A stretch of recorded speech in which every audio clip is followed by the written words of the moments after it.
Hello friends, welcome to Sanjaya study circle. நாம் இன்றைக்கி June 23ஆம் தேதியிலேருந்து 30ஆம் தேதி வரைக்கும் இருக்க கரண்ட் அஃபேர்ஸ் பற்றி பார்க்கலாம். ஃபர்ஸ்ட் நியூஸ், வேலு நாச்சியார், ஜிடி நாயுடு, இந்திரா காந்தி உள்ளிட்ட 9 தலைவர்களுக்கு சிலைகள். அதாவது வேலு நாச்சியார், ஜிடி நாயுடு, இந்திரா காந்தி இந்த மாதிரியான 9 தலைவர்களுக்கு சிலை நிறுவப்படும் அப்படின்னு சொல்லியிருக்காங்க. எங்கெங்கன்னு பார்த்தோம்னா, சென்னை காந்தி மண்டபம் வளாகத்தில் சுதந்திர போராட்ட வீரமங்கையானம் ராணி வேலு நாச்சியாருக்கு உருவ சிலை வைக்கிறதா சொல்லியிருக்காங்க. அதே மாதிரி சிவகங்கை சீமையை ஆண்ட மருது சகோதரர்களுக்கும் சிவகங்கை மாவட்டத்தில் சிலை வைக்கிறதா சொல்லியிருக்காங்க. தமிழகத்தில் ஃபஸ்ட்டு அச்சு இயந்திரத்தை நிறுவிய தமிழுக்கு பெருமை சேர்த்த சீகன் பால்கு அவங்களுக்கும் சிலை வைக்கிறதா சொல்லியிருக்காங்க. அதே மாதிரி சிந்துவெளி நாகரிகத்தை வெளிப்படுத்திய தொல்லியல் துறையின் தலைமை இயக்குனராக இருந்த சர் ஜான் ஹூபர்ட் மார்ஷலுக்கும் சிலை வைக்கிறதா சொல்லியிருக்காங்க. அறிவியல் விஞ்ஞானி ஜிடி நாயுடுக்கும் கோயம்புத்தூரில் சிலை வைக்கிறதா சொல்லியிருக்காங்க. திருவள்ளுவர் மாவட்டம் திருத்தணியில் முன்னாள் குடியரசுத் தலைவர் சர்வப்பள்ளி ராதாகிருஷ்ணனுக்கும் சிலை வைக்கிறதா சொல்லியிருக்காங்க. முன்னாள் பிரதமர் இந்திரா காந்திக்கு சென்னையிலையும் தியாகி வை நாடிமுத்து பிள்ளை அவங்களுக்கு பட்டுக்கோட்டையிலையும் உருவ சிலை வைக்கிறதா சொல்லியிருக்காங்க. காவிரி மீட்பு குழுவில் இணைந்து போராடியவருக்கும் விவசாயிகளின் நலன்களுக்காக பாடுபட்டவருமான சி முத்துசாமிக்கும் உருவ சிலை வைக்கிறதா சொல்லியிருக்காங்க. அதே மாதிரி பார்த்தோம்னா, நம்ம சுதந்திர போராட்டத்துக்கு போராடிய இரட்டைமலை சீனிவாசன், அஞ்சலையம்மாள், இமானுவேல் சேகரன், அல்லான இளைநாயக்கர், கூமு அண்ணா தங்கோ, சு Subramaniam, APJ Abdul Kalam, doctor Muthulakshmi Reddy, MK Thyagaraja Bhagavathar, AT Panneerselvam, மு வரதராசனார், கி ராஜநாராயணன் இவங்களுக்கெல்லாம் இவங்களுடைய பிறந்த நாளப்போ அரசு விழாவாக கொண்டாடிட்டு வராங்க. நெக்ஸ்ட் நியூஸ், இளைஞருக்கு செயற்கை தசைநான் பொருத்தி மறுவாழ்வு. நம்ம தமிழகத்திலே பார்த்தோம்னா இதுதான் ஃபஸ்ட்டு முழங்கால் காயத்துக்குள்ளான இளைஞர் ஒருவருக்கு செயற்கை தசை நான்கள், அதாவது லிகமெண்ட் அல்லது ஜவ்வு இதை பொருத்தி அந்த இளைஞருக்கு மறுவாழ்வு கொடுத்துருக்கிறதா சொல்லியிருக்காங்க. கருணாநிதி பெயரில் புதிய விருது. நம்மளோட தமிழை 2004 அக்டோபர் 12 செம்மொழியாக அறிவிச்சிருந்தாங்க. அந்த செம்மொழியாக அறிவித்த நாளை அக்டோபர் 12ஆம் நாள் வருஷம் செம்மொழி திருநாளாக கொண்டாடிட்டு வராங்க. இதை ஒட்டி அனைத்து மாவட்டங்களிலும் +1 +2 மாணவங்களுக்கு பள்ளி கல்வித்துறை வாயிலாகவும், கல்லூரி மாணவர்களுக்கு கல்லூரி இயக்க வாயிலாகவும் கட்டுரை போட்டி, பேச்சு போட்டி இதெல்லாம் நடத்தி அதில் ஜெயிக்கிற மாணவங்களுக்கு பார்த்தோம்னா நிறைய விருது கொடுத்துட்டும் வராங்க. அதே மாதிரி 9 தமிழறிஞர்கள் நூல்கள் நாட்டுடைமை, அதாவது முனைவர்கள் 6, அவங்கள அழகப்பன், ராமலிங்கம் என்கிற எழில் முதல்வன் மற்றும் நினைவில் வாழும் தமிழறிஞர்களான முனைவர்கள் சோ சத்தியசீலன், மாரா அரசு, பாவலர் ச பாலசுந்தரம், முனைவர் காப்பா அரவாணன், முனைவர்கள் கதா திருநாவுக்கரசு, ரா குமரவேலன், கவிஞர் கா வேலவேந்தன் இவங்களுடைய படைப்புகள் நாட்டுடைமையாக்கப்பட்டிருக்கு. தமிழ் வளர்ச்சித்துறை சார்பில் வருஷம் 33 வகைப்பாடுகளில் சிறந்த படைப்புகளை தேர்ந்தெடுத்து அவங்களுக்கு பரிசுகள் கொடுத்துட்டு வராங்க. கலைஞர் கருணாநிதியின் தமிழ் தொண்டை போற்றும் வகையில் புதிய விருது தோற்றுவிக்கப்பட்டு ஆண்டுதோறும் வழங்கப்படும் அப்படின்னு சொல்லியிருக்காங்க. கருணாநிதியுடைய அடியொற்றிய தமிழ் பணியாற்றிய நாடறிந்த தமிழர்கள் ஒருவருக்கு இந்த விருது வழங்கிட்டு வராங்க.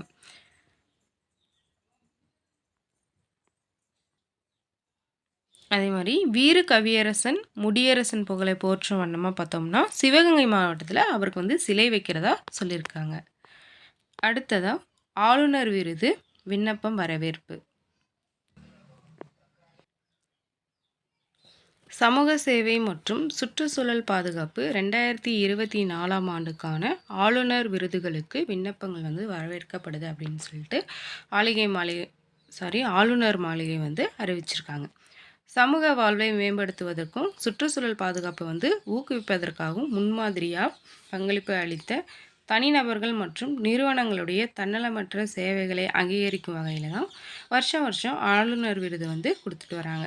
இந்த ஆண்டுக்கான விருதுக்கு தனிநபர் மற்றும் நிறுவனங்கள் தங்களுடைய விண்ணப்பங்களை வந்து சுயமாக பரிந்துரைக்கலாம் அப்படின்னு வந்து சொல்லியிருக்காங்க. அது மட்டும் இல்லாமல் ஓய்வு பெற்ற மத்திய மற்றும் மாநில அரசு உயர் அலுவலகங்கள், அரசு செயலாளர்கள், அரசு இணை செயலாளர்கள், பல்கலை துணைவேந்தர்கள், பத்ம விருது பெற்றவர்களும் இந்த விருதுக்கு வந்து பரிந்துரைக்கலாம் அப்படின்னு சொல்லிட்டு சொல்லியிருக்காங்க. இந்த விருதுக்கு வந்து விண்ணப்பம் கொடுக்குறாங்க இல்லையா, அவங்க வந்து அந்த துறையில் குறைந்தபட்சம் 10 வருஷத்தில் வந்து பணிபுரிஞ்சிருக்கணும் அப்படின்ட்டு வந்து சொல்லியிருக்காங்க. அடுத்ததா முதல்வரின் திறனாய்வு தேர்வு விண்ணப்பிக்கும் அவகாசம் ஜூலை 3 வரை நீடிப்பு. +1 மாணவர்களுக்கு மாதம் 1000 ரூபாய் வந்து உதவித்தொகையாக கொடுத்துட்டு வராங்க. இதில்னா முதல்வருடைய திறனாய்வு தேர்வுக்கு விண்ணப்பிக்கும் அவகாசம் வந்து ஜூலை 3ஆம் தேதி வரைக்கும் நீடிக்கப்பட்டிருக்கு. இது குறித்து அரசு தேர்வுகள் இயக்கம் சார்பில் அனைத்து மாவட்ட முதன்மை கல்வி அலுவலகங்களும் சுற்றறிக்கை வந்து என்ன சொல்லியிருக்காங்கன்னா, தமிழகத்தில் அரசு பள்ளி மாணவர்களுடைய திறனை கண்டறிவதற்கும் அவங்கள வந்து ஊக்குவிக்கிறதுக்காகவும் 2023 முதல் திறனாய்வு தேர்வு வந்து நடத்தப்பட்டு வருது அப்படின்னு சொல்கிறாங்க. 2023 முதல் முதல்வருடைய திறனாய்வு தேர்வு வந்து நடந்துட்டு வருது. இந்த தேர்வில் பார்த்தோம்னா 500 மாணவர்கள் 500 மாணவிகள் அப்படின்னு சொல்லிட்டு மொத்தம் 1000 பேரை வந்து தேர்ந்தெடுக்கிறாங்க. அவங்களுக்கு வந்து உதவித்தொகையாக ஒரு கல்வியாண்டுக்கு மாதம் வந்து 1000 ரூபாய் வீதம் 10,000 அப்படின்ட்டு இளநிலை பட்டப்படிப்புக்கு வந்து கொடுத்துட்டு வராங்க. அதுபடி இந்த வருஷம் முதல்வருடைய திறனாய்வு தேர்வு வந்து ஜூலை 21ஆம் தேதி வந்து நடக்குது அப்படின்ட்டு வந்து சொல்லியிருக்காங்க. இதில் அரசு பள்ளிகளில் மாநில பாடத்திட்டத்தின் கீழ் வந்து +1 படிக்கும் மாணவர்கள் வந்து இந்த தேர்வுக்கு விண்ணப்பிக்கலாம் அப்படின்னு சொல்கிறாங்க. தமிழக அரசுடைய 9, 10 வகுப்பு கணிதம், சயின்ஸு, சோசியல் சயின்ஸு இந்த பாடத்திட்டத்திலேருந்து எக்ஸாம்ஸ் நடக்கும் அப்படின்னு வந்து சொல்லியிருக்காங்க. இதில் எக்ஸ்ட்ரா நியூஸ் பார்க்கலாமா? நம்ம தமிழ்நாடு வந்து உயர்கல்வியில் முன்னேறணும் அப்படின்றதுக்காக இந்தியா லெவலில் வந்து நிறைய ஸ்கீம்ஸ் வந்து விட்ருக்காங்க. இதில் பார்த்தோம்னா தமிழ் புதல்வன் ஸ்கீம் வந்து விட்ருக்காங்க. அது வந்து அரசு பள்ளிகளில் படிக்கிற 6ஆவதுலேருந்து 12ஆவது வரைக்கும் படிச்சுட்டு உயர்கல்வி சேரணும் அப்படின்ட்டு நினைக்கிற மாணவர்களுக்கு வந்து மாதம் வந்து 1000 ரூபாய் கொடுத்துட்டு வராங்க. இன்னொன்று வந்து நான் முதல்வன் திட்டம். இது வந்து 2022 மார்ச் 1 வந்து ஸ்டார்ட் பண்ணியிருக்காங்க. இது வந்து திறன் மேம்பாடு மற்றும் தொழில் வழிகாட்டுதல் திட்டமாக இருக்குது. அடுத்ததாக காலை உணவு திட்டம். இது வந்து செப்டம்பர் 15, 2022 வந்து ஸ்டார்ட் பண்ணாங்க. எங்கன்னா நெல்பேட்டை, மதுரையில் வந்து ஸ்டார்ட் பண்ணாங்க. இந்த மாதிரி நிறைய ஸ்கீம்ஸ்லாம் வந்து விட்டுருக்காங்க. அடுத்ததாக ரூபாய் 1185 கோடியில் மகளிர் வேலைவாய்ப்பு பாதுகாப்பு திட்டம் வந்து தொடங்கியிருக்காங்க. தமிழ்நாடு மகளிர் வேலைவாய்ப்பு மற்றும் பாதுகாப்பு என்ற புதிய திட்டம் வந்து உலக வங்கி உதவியோட 1185 கோடியில் 5 ஆண்டுகளில் செயல்படுத்தப்படும் அப்படின்னு சொல்லிட்டு அறிவிச்சிருக்காங்க. நான் முதல்வன் திட்டத்தில் தொடர்ச்சியாக கல்லூரி பட்டப்படிப்பை முடிச்சுட்டு வேலை தேடும் இளைஞர்களுக்கு வந்து திறன் தமிழ்நாடு நிறை பள்ளிகள் அப்படின்ற மாபெரும் திட்டம் வந்து 100 கோடியில் ஸ்டார்ட் பண்ணுறதா இருக்குது அப்படின்ட்டு வந்து சொல்லியிருக்காங்க. இந்த பயிற்சியின் முடிவில் பணியிட பயிற்சி மற்றும் வேலைவாய்ப்பு முகாம்களும் நடத்தப்படும் அப்படின்ட்டும் சொல்லியிருக்காங்க. சர்வதேச சான்றிதழ் மற்றும் தொழில்துறை அங்கீகாரத்துடன் திறன் அடிப்படையிலான படிப்புகளை வழங்க சிறந்த நிறுவனங்களாக வந்து தேர்ந்தெடுக்கப்பட்டிருக்கு. இந்த தொழில் நிறுவனங்கள் வந்து இளைஞர்களுக்கு முழு மற்றும் பகுதியளவு மானியம் வழங்கும் அப்படின்னு சொல்லியிருக்காங்க. திறன்சார் படிப்புகள் வந்து நான் முதல்வன், திறன் அடிப்படையிலான படிப்புகள், துணை மருத்துவ படிப்புகளும் விரிவாக இருக்குன்னு சொல்லியிருக்காங்க. நான் முதல்வன் திட்டத்தின் மூலமாக கிராமப்புறம் மற்றும் பின்தங்கிய பகுதிகளில் வசிக்கிற சிறந்த 1000 மாணவர்களை வந்து திறன் பயிற்சி கொடுத்து உயர் வேலைவாய்ப்புக்கு உருவாக்கி தர சிகரம் தொடு அப்படின்ற புதிய திட்டமும் வந்து செயல்படுத்தப்படும்னு சொல்லியிருக்காங்க. மகளிர் வேலைவாய்ப்பு. தமிழ்நாடு மகளிர் வேலைவாய்ப்பு மற்றும் பாதுகாப்பு அப்படின்ற புதிய ஸ்கீம் மூலிமா உலக வங்கியோடைய உதவியோட 5 ஆண்டுகளுக்கு 1185 கோடி மதிப்பீட்டில் செலுத்தப்பட இருக்குது அப்படின்ட்டு வந்து சொல்லியிருக்காங்க. இந்த வருஷம் பார்த்தோம்னா 168 கோடி மதிப்பிலான திட்டங்கள் வந்து செயல்படுத்தப்படும் அப்படின்னு சொல்லியிருக்காங்க. பெண்களுடைய திறமையை கண்டுபிடிச்சு அதுக்கான மகளிருக்கான தரமான வேலைவாய்ப்பை உருவாக்கி தரதான் இந்த திட்டம் அப்படின்னு சொல்லியிருக்காங்க. முதல் கட்டமாக 8 மாவட்டங்களில் இந்த திட்டம் வந்து ஸ்டார்ட் பண்ணியிருக்காங்க. மகளிர் திறன் மேம்பாடு, உளவியல் கலந்தாய்வு, வேலைவாய்ப்பு தொடர்பான விவரம், பெண்களுடைய பணியிடம் பாதுகாப்பு தொடர்பான அனைத்து தகவல்களையும் ஒரே இடத்தில் அளிக்கும் வகையில் மகளிர் தகவல் வங்கி உருவாக்கப்பட்டிருக்கு. பெண்களை தொழில் முனைவோராக பள்ளி பருவத்திலே கற்பிக்கும் பொருட்டு தொழில் முனைவு குறித்த பாடத்திட்டமும் இதில் சேர்க்கப்படும் சொல்லியிருக்காங்க. அரசு கல்லூரிகளில் இறுதி வருஷம் படிக்கிற மாணவிகளுக்கு தொழில்துறை சார்ந்த பணியிட பயிற்சியும் அளிக்கப்படணும் சொல்லியிருக்காங்க. தமிழகத்தில் உள்ள 10 மகளிர் தொழிற்பயிற்சி நிலையங்களிலும் 4 மகளிர் பல்வகை தொழில்நுட்ப கல்லூரிகளிலும் 4000 மாணவிகள் பயன்பெறும் வகையிலும் மையங்கள் உருவாக்கி இருக்குன்னு சொல்லியிருக்காங்க. அடுத்ததான் கடற்கரை மாசை குறைக்க ரூபாய் 100 கோடியில் திட்டம். கடலோர மாவட்டங்களில் சுற்றுச்சூழல் சவால்களை எதிர்கொள்ளவும் நிலையான கடலோர மேலாண்மைக்கான விரிவான உத்திகளை செயல்படுத்துறதுக்காகவும் தமிழகத்தில் கடல் வளம் மற்றும் நீல பொருளாதாரத்தை நிலையான முறையில் பயன்படுத்துவதற்கும் இந்த திட்டத்தை உலக வங்கியோட நிதி உதவியுடன் 5 ஆண்டுகளில் தமிழக அரசு செயல்படுத்தும் அப்படின்னு அறிமுகப்படுத்தியிருக்காங்க. அந்த திட்டத்தின் கீழ் தமிழ்நாடு கடற்கரைகளில் மாசை தடுத்தல் அப்படின்ற கருப்பொருள் படி 14 கடலோர மாவட்டங்கள் கடற்கரை மாசு கண்காணிப்பு நிலையங்கள், நீலப்படைகள், மீன் வலை சேகரிப்பு மையங்கள், குறிப்பிட்ட நதி முகத்துவார பகுதிகளில் மிதக்கும் குப்பை தடுப்பான் போன்ற மாசு குறைப்பு நடவடிக்கைகள் 100 கோடி செலவில் செயல்படுத்தப்படும் அப்படின்ட்டு தமிழ்நாடு மாசு கட்டுப்பாடு வாரியம் சொல்லியிருக்காங்க. அடுத்ததாக பிரதமரின் ராஷ்ட்ரிய பால புரஸ்கர் விருது ஜூலை 31க்குள் விண்ணப்பிக்கலாம்.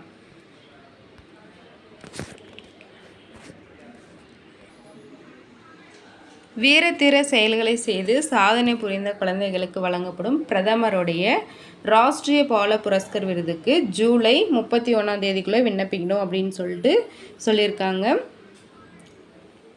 தன்னலமற்ற செயல்களை செய்த குழந்தைகளுக்கு, வீரத்தீர செயல்களை செய்த சிறு குழந்தைகளுக்கு உரிய அங்கீகாரம் அளிக்கும் வகையில் இந்த விருதை கொடுக்கறதா சொல்லியிருக்காங்க.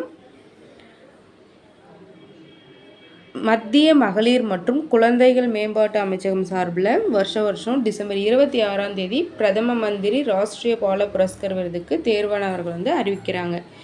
இந்த விருதை பெற இந்திய குடிமகனாக இந்தியாவில் வசிப்பவராகவும் 18 வயசுக்குட்பவராகவும் இருக்கணும் அப்படின்ட்டு சொல்லியிருக்காங்க.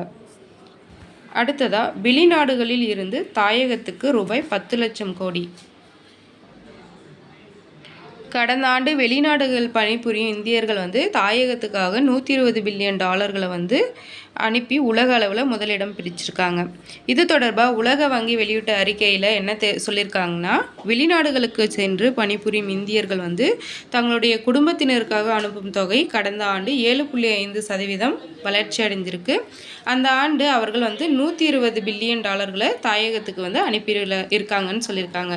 தகவல் தொழில்நுட்பம் மற்றும் வணிக நிறுவனங்களில் உயர்திறன் கொண்ட இந்திய புலம்பெயர் தொழிலாளர்கள் பணியாற்றுவதற்காக உகந்த நாடுகளில் அமெரிக்கா, பிரிட்டன், சிங்கப்பூர் இந்த மாதிரி 3 நாடுகள் முன்னிலையில் இருக்கிறதா சொல்லியிருக்காங்க. வெளிநாடுகளில் இருக்க இந்தியர்கள் தாயகத்துக்கு அனுப்பும் மொத்த தொகையில் இந்த 3 நாடுகளோட பங்கு 36% இருக்குன்னு சொல்லியிருக்காங்க. இதுக்கு அடுத்த இடத்துல இருக்கிறது ஐக்கிய அரபு அமீரகத்திலிருந்து 18% தொகை இந்தியாவுக்கு அனுப்பப்பட்டிருக்குன்னு சொல்லியிருக்காங்க. 2024 10 லட்சம் கோடிக்கு மேல் உயரும் அப்படின்னு சொல்லியிருக்காங்க. வெளிநாடுகளில் இருக்க இந்தியர்கள் மூலம் அடுத்த ஆண்டு இந்தியாவுக்கு அனுப்பப்படும் தொகை 3.7% வளர்ச்சி அடைந்து 124 பில்லியன் டாலராக இருக்கும் அப்படின்னு சொல்லிட்டு உலக வங்கி கணிச்சிருக்காங்க.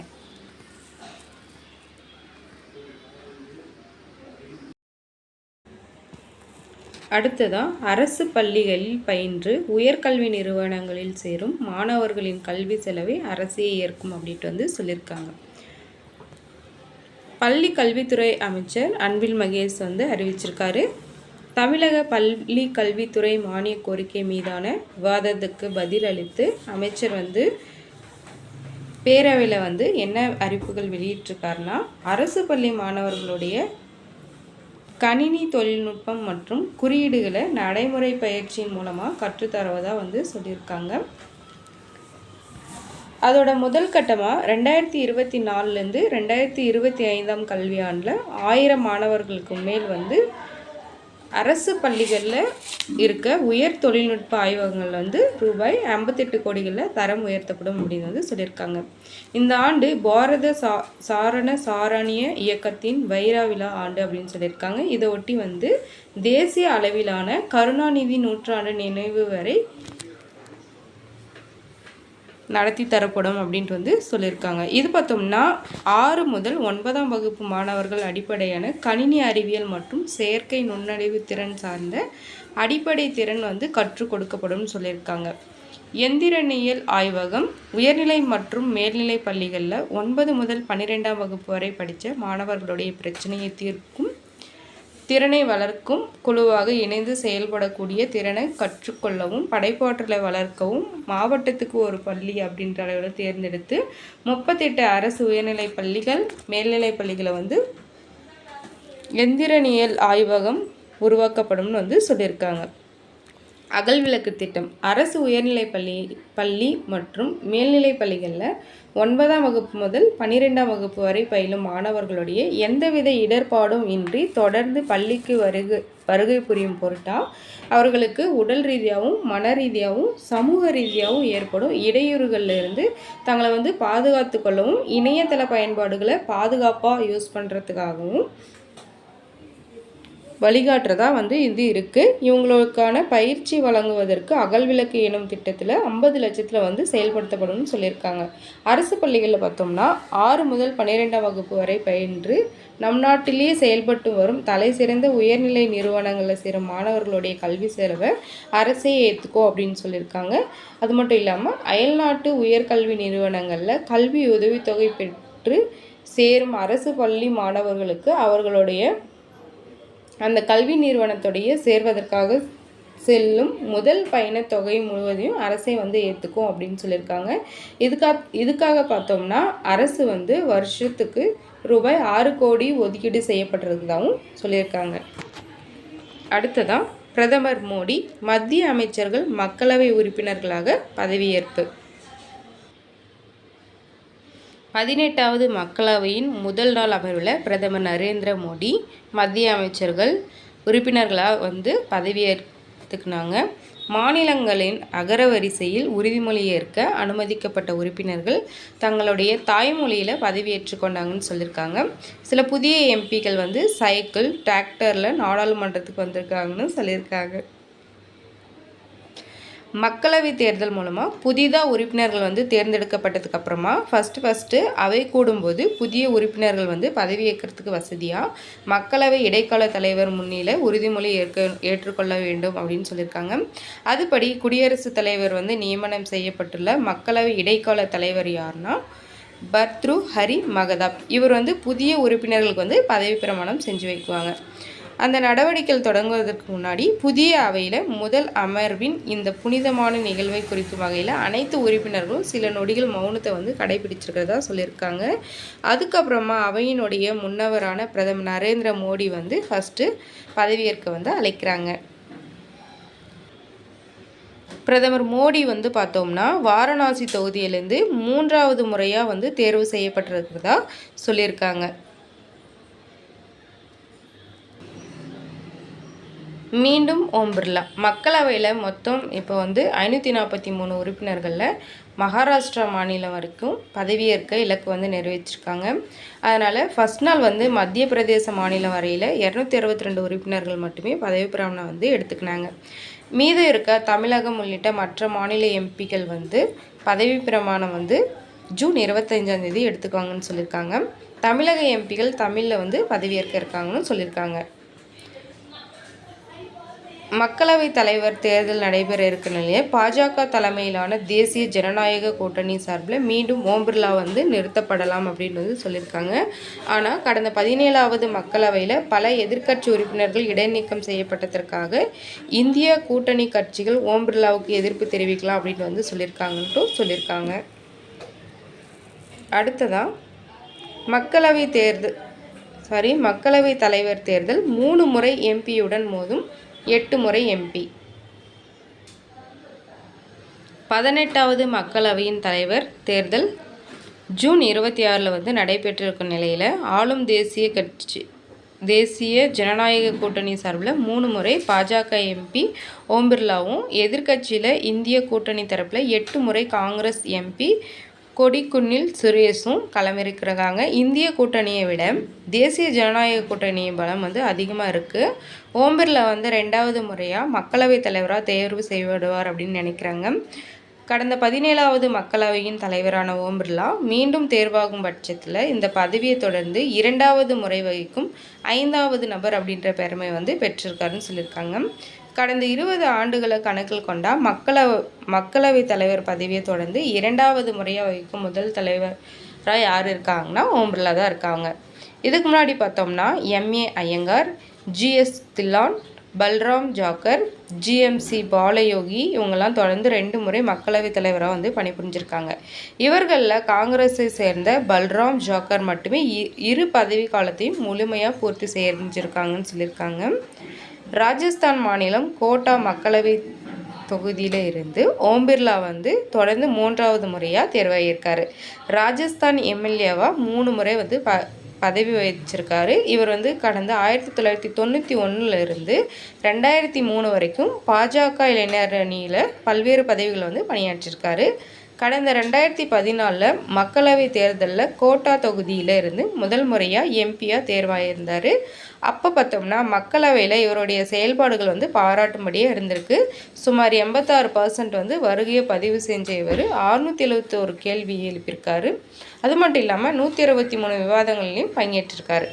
கடந்த 2019 மக்களவைத் தேர்தலில் மீண்டும் வெற்றி பெற்ற ஓம் பிர்லா சொந்த கட்சியினரை எதிர்பாராத வகையில் மக்களவைத் தலைவர் பதவிக்கு தேர்வாகியிருக்காரு.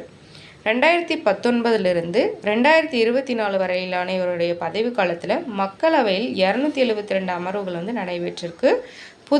புதிய நாடாளுமன்ற திறப்பு, ராமர் கோயில் பிரணாப் பிரதிஷ்டத்தை தீர்மானம், 3 புதிய குற்றவியல் சட்டங்களையும் நிறைவேற்றும், 370வது பிரிவு நீக்கம், அவைக்கு புகைக்குப்பிகள் வீச்சு போன்ற தருணங்கள் இவரது பதவி காலத்தின் முக்கியமாக இருந்திருக்கு.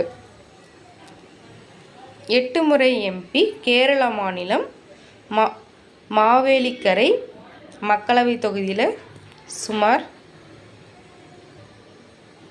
10,000 வாக்கு வித்தியாசத்தில் ஜெயிச்சிருக்காரு. மக்களவைக்கு 8வது முறையாக தேர்வாகியிருக்கார். இவர் பட்டியல் சமூகத்தை சேர்ந்தவர் சட்டம் பயின்றவர். கடந்த 1989 ஆண்டில் பார்த்தோம்னா அடூர் தொகுதியில் இருந்து முதல் முறையாக மக்களவை தொகுதிக்கு தேர்ந்தெடுத்திருக்காங்க. 1991, 1996, 1999 தேர்தல்களில் வெற்றி பெற்ற இவர் பார்த்தோம்னா 1998, 2004 தேர்தல்களில் தோல்வியடைஞ்சிருக்காரு. 2009, 2014, 2019 தேர்தல்களில் தொடர்ந்து வெற்றி வகையை சுட்டியிருக்காங்கன்னு சொல்கிறாங்க. இது மூலமாக இவர் 8வது முறையாக மக்களவைக்கு தேர்வாகியிருக்காங்கன்னு சொல்லியிருக்காங்க. மக்களவை எதிர்க்கட்சி தலைவராக காங்கிரஸ் எம்பி ராகுல் காந்தியை அவைத்தலைவர் ஓம் பிர்லா அங்கீகரிச்சிருக்காரு. தன்னுடைய 25 ஆண்டுகள் அரசியல் பயணத்தில் பார்த்தோம்னா அரசியல் சாசன பதவியில் ராகுல் ஏற்பது இது ஃபஸ்ட் டைம் அப்படின்னு சொல்லியிருக்காங்க. 10% இடங்களில் வெற்றி பெற்றிருக்க வேண்டும். எதுக்காகனா முக்கியத்துவம் வாய்ந்த இப்பதவியை பெற ஒரு எதிர்க்கட்சி குறைந்தபட்சம் 10% இடங்களில் வெற்றி பெற்றிருக்கணும்னு சொல்லியிருக்காங்க. கடந்த 2014, 2019 மக்களவைத் தேர்தல்களில் போதிய எண்ணிக்கை கிடைக்காததால் காங்கிரஸும் இந்த பதவிக்கு கூட கிடைக்கலன்னு சொல்லியிருக்காங்க. ஆனால் இப்போ பார்த்தோம்னா 99 இடங்களில் வெற்றி பெற்றிருக்காரு. இது மூலிமா மக்களவை எதிர்க்கட்சி தலைவர் பதவியை இவருக்கு கொடுத்துருக்காங்க.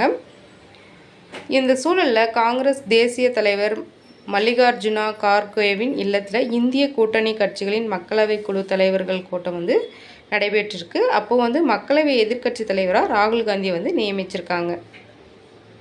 கேபினெட் அமைச்சருக்கு நிகரான அந்தஸ்து. மக்களவை எதிர்க்கட்சி தலைவர் பதவி மத்திய கேபினெட் அமைச்சருக்கு நிகராக அந்தஸ்து கொண்டதுன்னு சொல்லியிருக்காங்க. லோக்பால் தலைமை தேர்தல் ஆணையர், தேர்தல் ஆணையர்கள், சிபிஐ இயக்குனர், மத்திய ஊழல் கண்காணிப்பு ஆணையம், மத்திய தகவல் ஆணையம், தேசிய மனித உரிமைகள் ஆணையம் இதெல்லாம் தலைவர்களை நியமிக்கும் குழுவில் இவரும் இடம்பெற்றிருக்காரு.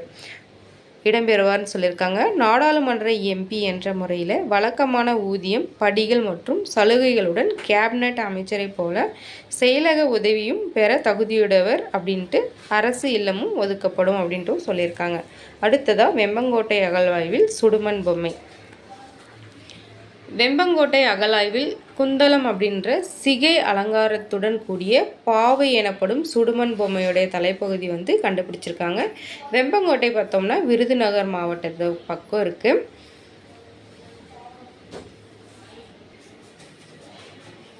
30.7 மில்லிமீட்டர் உயரமும் 25.6 மில்லிமீட்டர் அகலமும் கொண்ட சுடுமண்ணாலான குந்தலம் என்ற சிகை அலங்காரத்துடன் கூடிய பாவை பொம்மையுடைய தலையை வந்து கண்டுபிடிச்சிருக்காங்க.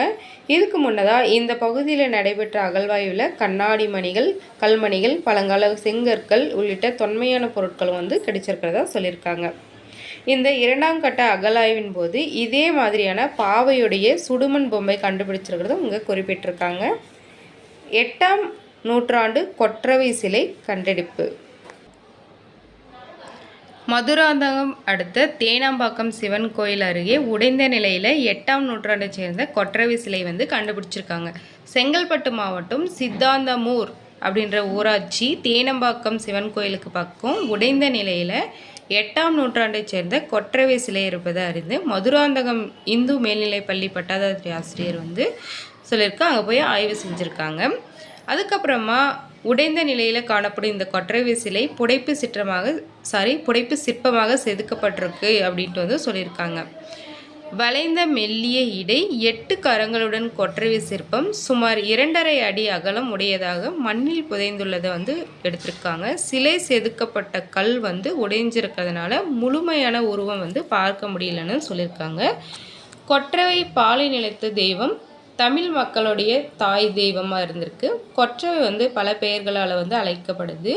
குழந்தைகளை காக்கும் தெய்வம், பகையை கொள்ளும் தெய்வமாகவும் கருதப்படுவதால் கொற்றவை வந்து கொல் ப்ளஸ் அவ்வை, கொல்லவை, கொற்றவை, காணமலர் செல்வி, காடு கிளால், வாட வாயிற் செல்வி, காளி, நீலி, சூளி, அமரி, சமரி, பாய்க்கலை பாவை, பழையோன் என மக்களால் வந்து அழைச்சிருக்கிறதா சான்று வந்து சொல்லியிருக்கு.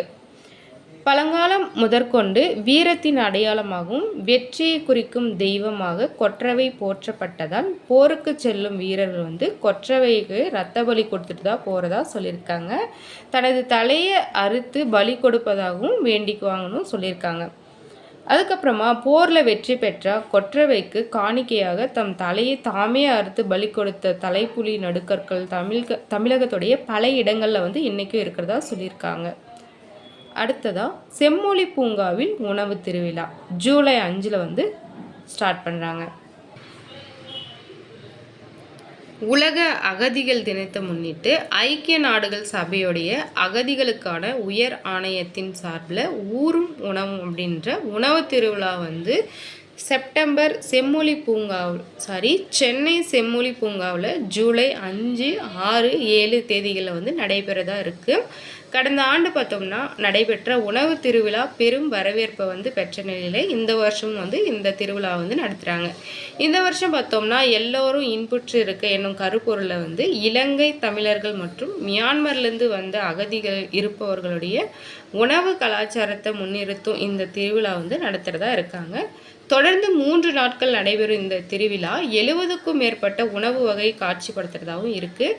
இது பார்த்தோம்னா காலை 10 மணிலேருந்து இரவு 8 மணி வரைக்கும் இந்த திருவிழா வந்து நடைபெறதா சொல்லியிருக்காங்க.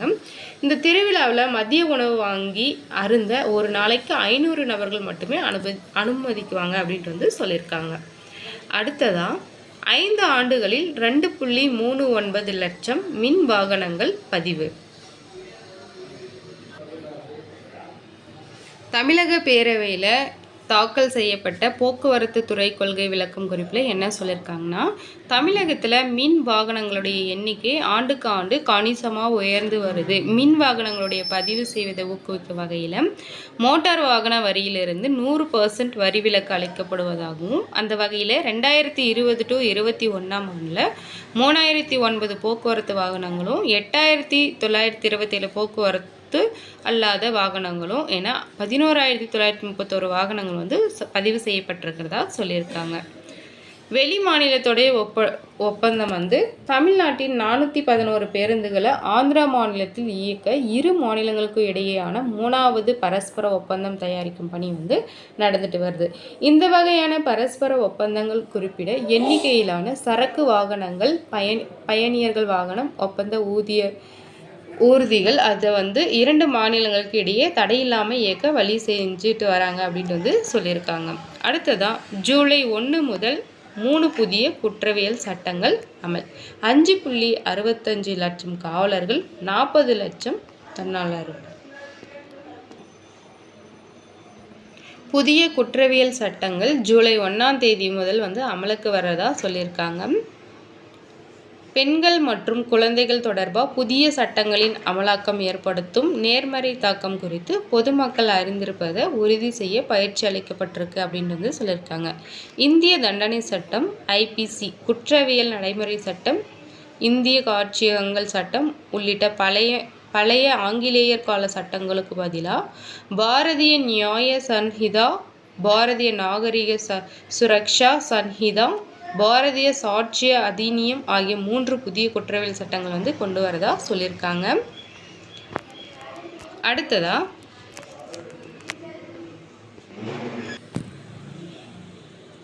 புதிய சட்டங்களின் கீழ் மின்னணு முறையில் சம்மன் நோட்டீஸ்களை பதிவிறக்கம் செய்து கொள்ள வசதியா இ சாக்ஷா, நியாஸ்ருதி, இ சம்மன் இந்த மாதிரி 3 செயலிகளை வந்து தேசிய தகவல் மையம் வந்து உருவாக்கியிருக்காங்க.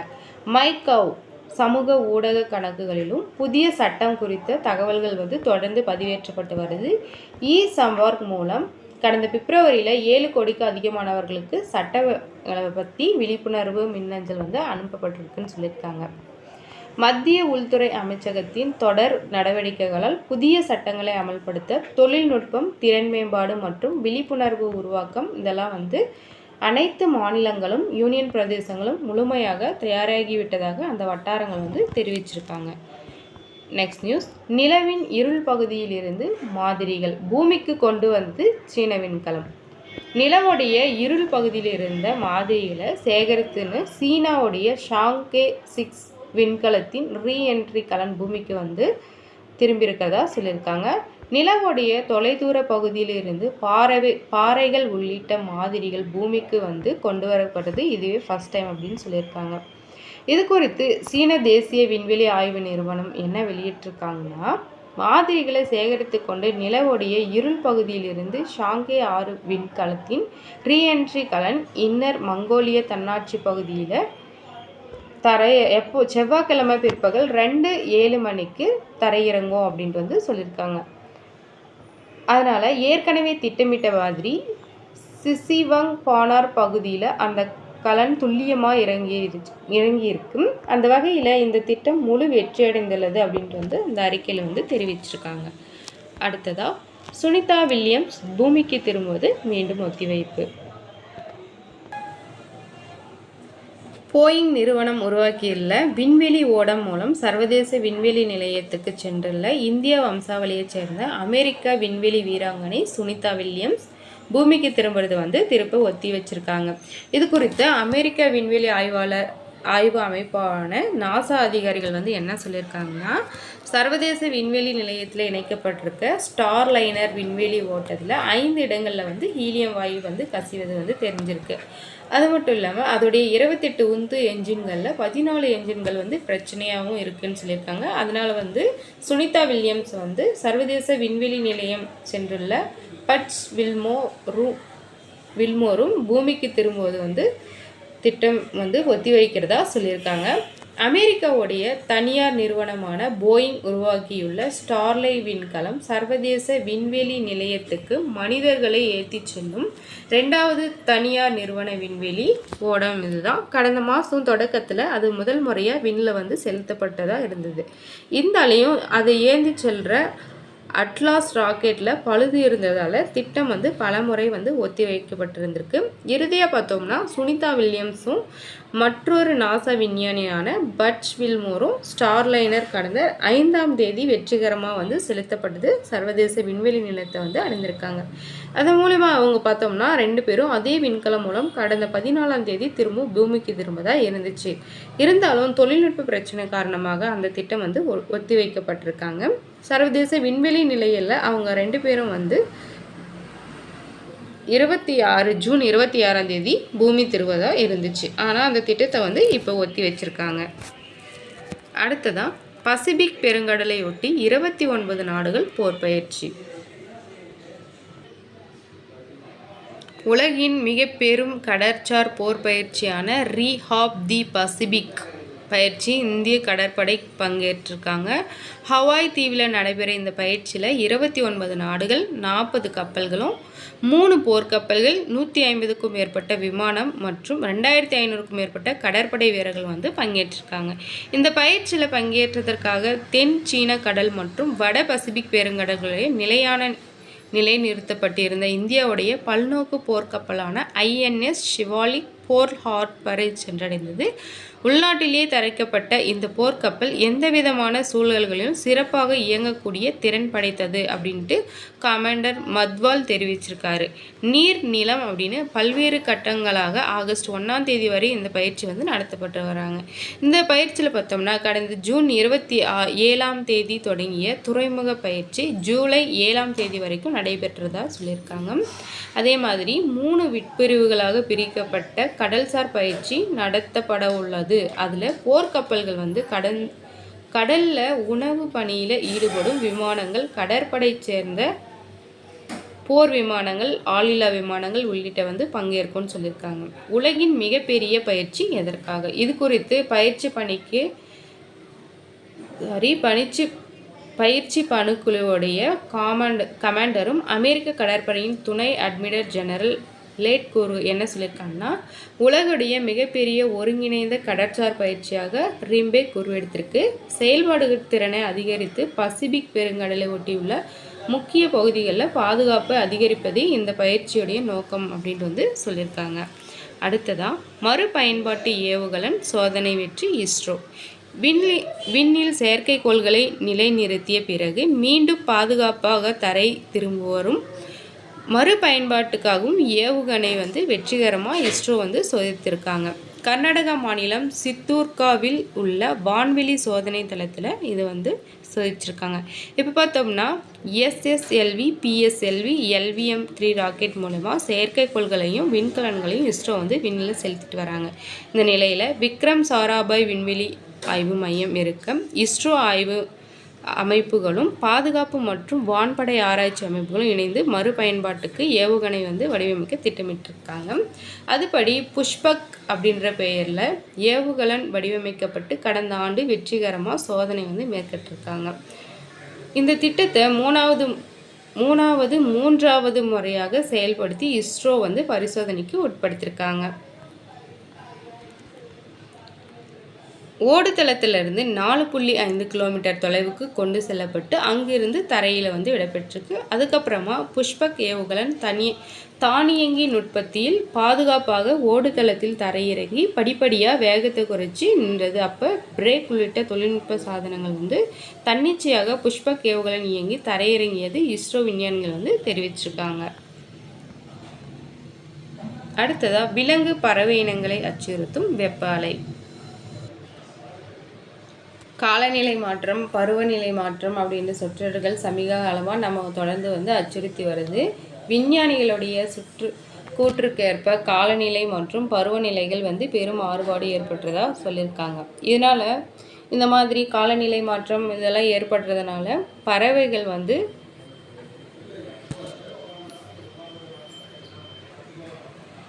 அச்சுறுத்துறதா இருக்குது அப்படின்னு சொல்லியிருக்காங்க. விலங்கு மற்றும் தாவர இனங்களுடைய பருவநிலை மாற்றம் கடுமையான தாக்கத்தை மறைமுகமாக ஏற்படுத்துவது அறிவியல் ஆய்வுகளில் தெரிவிச்சிருக்காங்க. புவியில் சுமார் 20 கோடி ஆண்டுகளுக்கு முன்னால் டைனோசர்கள் வாழ்ந்தது அது சுமார் 6.5 கோடி ஆண்டுகளுக்கு முன்னர் கிரேட்டேசியன் அப்படின்ற காலத்தில் முற்றிலும் அழிந்து போயிருக்கிறதா சொல்லியிருக்காங்க. இது காரணமாக பூமியின் மீது விண்கற்கள் விழுந்து அதனால் ஏற்படும் கடும் வெப்பம் அதை தாக்கி இருக்கலாம் அப்படின்னு சொல்லியிருக்காங்க. டைனோசர்களுடைய அழிவை ஆய்வு செய்த நார்வே மற்றும் ஸ்வீடன் நாட்டு விஞ்ஞானிகள் அதோடைய அழிவுக்கு காரணமாக அப்போ இருந்த பெருவாரியான எரிமலைகள் வெடித்து அதனால் ஏற்பட்ட கடுமையான வெப்பமே முக்கிய காரணம் அப்படின்ட்டு சொல்லியிருக்காங்க. எரிமலை வெடிக்கிறப்போ வெளியேறின சல்ஃபர், ஃப்ளூரின் இந்த மாதிரியான தனிமங்கள் காரணமாக இதோட தனிமங்கள் தான் இதுக்கு காரணம் அப்படின்னு சொல்லியிருக்காங்க. சமீபத்தில் பார்த்தோம்னா குஜராத்தில் கட்ச் மாவட்டத்தில் நிலக்கரி சுரங்க பணியின் போது 4.7 கோடி ஆண்டுகளுக்கு முந்தைய 15 மீட்டர் நீளம் இருக்க பாம்போடைய புதைப்படிமம் தொல்லுயிர் ஆய்வாளர்கள் கண்டுபிடிச்சிருக்காங்க. வாசுகி இண்டிகஸ் அப்படின்னு பெயரிடப்பட்ட இது குறித்த ஆய்வில் கடுமையான வெப்பமண்டல பகுதியில் வாழ்ந்த இந்த பாம்பு இனங்கள் வெப்பத்தை சமாளிக்கவே இவ்வளவு நீளமாக இருந்திருக்கலாம் அப்படின்னு சொல்லியிருக்காங்க. அப்போதைய காலநிலை மாற்றத்தில் ஏற்பட்ட அதீத வெப்பத்தால் இவை அழிந்திருக்கும் அப்படின்னும் சொல்லியிருக்காங்க. இந்த ஆய்வு முடிவுகளை பார்க்கும்போது வெப்பம் அப்படின்றது பருவநிலை மாற்றத்துடைய பயங்கர அழிவு காரணியாக இருக்குது அப்படின்னு சொல்லியிருக்காங்க. வெப்பத்தினால ஏற்படுற மேற்கண்ட அழிவுகளை ஒப்பிட்டு பார்க்கும்போது தற்போது விலங்கினம் அழிவின் விளிம்பில் உள்ளது அப்படின்னு சொல்லியிருக்காங்க. அதீத வெப்பம் பசுக்களுடைய கருவுறுதல் திறனை குறைப்பதா சமீபத்து ஆய்வில் சொல்லியிருக்காங்க. அதிக வெப்பம் பசுக்களுடைய மூளையில் உள்ள ஹைப்போதலாமஸ் பகுதியில் அதிக அழுத்தத்தை கொடுக்குதாம். இது கருவுறுதலுக்கு காரணமான லுட்டினைசிங் ஹார்மோன அளவை குறைச்சி பசுக்களுடைய கருவுறுதல் திறனை குறைக்கிறதாகவும் சொல்லியிருக்காங்க. காலநிலை மாற்றம் அப்படின்றது இந்த புவியில் வாழ்கிற சிறு புல், பூச்சி, மனுஷங்க வரை எல்லா உயிரினங்களுக்கும் ஒரு சவாலாக இருக்குது அப்படின்ட்டு சொல்லியிருக்காங்க. மனித செயல்பாடுகளே இதுக்கெல்லாம் அடிப்படையாக இருக்குது. சுய தேவைக்காக காடுகளை அழிக்கிறது, அதிக அளவில் எரிபொருள் பயன்படுத்துறது, மக்காத நெகிழி கழிவுகளை புவியில் குவிக்கிறது, இதெல்லாம் தான் இதோட முக்கிய காரணமாக சொல்லியிருக்காங்க. இதை எல்லாமே குறைப்பதற்கான முயற்சியை நாம் தீவிரமாக மேற்கொள்கிறது அவசியம். இல்லைனா இப்போ இருக்க சிங்கம், புலி இந்த மாதிரியான விலங்குகள் கூட அடுத்த தலைமுறைக்கு பார்க்க முடியாது அப்படின்ட்டு சொல்லியிருக்காங்க. அடுத்ததான் நழுவியது நல்ல வாய்ப்பு.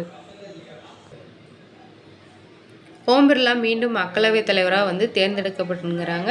18வது மக்களவைத் தலைவர் பதவிக்கு பாஜக தலைமையிலான தேசிய ஜனநாயக கூட்டணி சார்பில் வேட்பாளராக இருக்கப்பட்ட ஓம் பிர்லா குரல் வாக்கெடுப்பின் மூலம் தேர்ந்தெடுக்கப்பட்டிருக்காங்க. இது மக்களவைத் தலைவர் பதவிக்கு தேர்தல் நடத்தப்பட்டது. அப்போ கருத்தொற்றுமை அடிப்படையில் செயல்பாடுகள் என்கின்ற நம்பிக்கை அளிக்கலையாம். முந்தைய இரண்டு மக்களவையை போல் அல்லாமல் பாஜகவுக்கு தனி பெரும்பான்மை இல்லாத நிலையிலும் கூட்டணி கட்சிகளை போலவே எதிர்கட்சியை அரவணைச்சு செல்ல வேண்டும் அப்படின்ற கட்டாயம் ஏற்பட்டிருக்கு. அதை ஆளுங்கட்சியை புரிஞ்சுக்கணும்னு சொல்லியிருக்காங்க. குரல் வாக்கெடுப்பு இல்லாமல் தேர்தல் நடைபெற்றிருந்தாலும் பாஜக வேட்பாளர் வெற்றி பெற்றிருக்க முடியும் அப்படின்ட்டும் மக்களவையில் 233 உறுப்பினர்கள் மட்டுமே கொண்ட இந்திய கூட்டணி வேட்பாளர்கள் அவைத் தலைவராக இருக்க முடியாது அப்படின்ட்டு சொல்லியிருக்காங்க. 1980 7வது மக்களவை திமுகவின் ஜி. லட்சுமணன், 1984 8வது மக்களவையில் அதிமுகவுடைய மு. தம்பிதுரை என்று அன்றைய காங்கிரஸ் கட்சியின் கூட்டணியில் இருந்த கட்சிகளுக்கு தான் துணைத் தலைவர் பதவி வழங்கினாங்க. 1969 காங்கிரஸ் பிளவை தொடர்ந்து 5வது மக்களவையின் ஆளுங்கட்சியினரான ஆதரவாளரான வடகிழக்கு மாநிலத்தைச் சேர்ந்த எஸ்.ஜி. ஸ்வெல் அவை துணைத் தலைவராக இருந்திருக்காரு. 2004 எதிர்க்கட்சியான அகாலி தளத்தைச் சேர்ந்த சரண்ஜித் சிங் 14வது மக்களவையிலும் பாஜகவை சேர்ந்த கரியா முண்டா 15வது மக்களவையிலும் துணைத் தலைவராக தேர்ந்தெடுக்கப்பட்டிருக்காங்க. 2014 நரேந்திர மோடி தலைமையில் 16வது மக்களவை அமைந்தபோது நட்பு கட்சியான அதிமுகவின் மு. தம்பிதுரை துணைத் தலைவராக ஆனார். எதிர்க்கட்சி வரிசையில் அமர்ந்திருந்த ஒருவருக்கு துணைத் தலைவர் பதவி வழங்கப்படவில்லை அப்படின்ற விமர்சனம் அது மூலமா எதிர்கொள்ளப்பட்டுச்சு. இதுக்கு முந்தைய 17வது மக்களவையின் துணைத் தலைவர் பதவி நிரப்பப்படாமலே 5 ஆண்டு பதவி தொடர்ந்தது. இந்த பின்னணி வரலாற்றின் அடிப்படையை பார்க்கும்போது இந்த முறை துணைத் தலைவர் பதவி ஆளும் கட்சி சார்ந்த கட்சிக்கு வழங்கப்படுமா இல்லை எதிர்கட்சிக்கு வழங்கப்படுமா அப்படின்ட்டு கேள்வி இருக்கிறதா சொல்லியிருக்காங்க. நாடாளுமன்றத்தில் அவைத்தலைவர் துணைத் தலைவர் பதவிகள் மிகவும் முக்கியமானது. அனைத்து கட்சி வாய்ப்பும் அளித்து பாரபட்சம் இல்லாமல் அதுக்கு நடத்தும் பொறுப்பு அவைத்தலைவர் நாற்காலியில் அமைந்திருக்கவும் இருக்குது. நாடாளுமன்றம் அப்படின்றது ஆளுங்கட்சி தனது மசோதாக்களை நிறைவேற்றிக் கொள்வதற்காக மட்டும் அமைந்ததில்லை. ஆளுங்கட்சி கொண்டு வரும் அனைத்து மசோதாக்கள் குறித்தும் ஆளுங்கட்சியின் அன்றாட செயல்பாடுகள் குறித்தும் தங்களுடைய விமர்சனம் கண்டனத்தை வெளிப்படுத்தவும் எதிர்கட்சியோட கடமை அப்படின்னு சொல்லியிருக்காங்க. Okay friends, thank you.